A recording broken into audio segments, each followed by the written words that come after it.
Also, just wanted to give you a little update on everything I got in. Ordered these bad boys yesterday, and they already showed up at my door. New oxygen spiral 6s. Pretty cool. Check it out. Nice big magnet. These cool crossovers. Tweeter. Here. Nice metal grill. The O2 logo.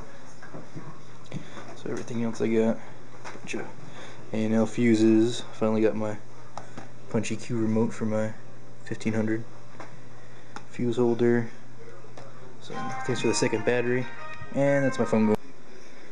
Okay, so the second battery, I think I'm gonna get an XS3100. That's pretty cool.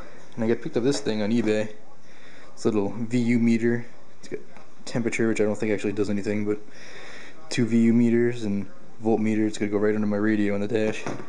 Got the double DIN dash kit. And that's everything for now. Tonight I'm leaving for Detroit, and I'll put up a good video about that. It's a nice 11-hour car ride there. Alright. Booyah.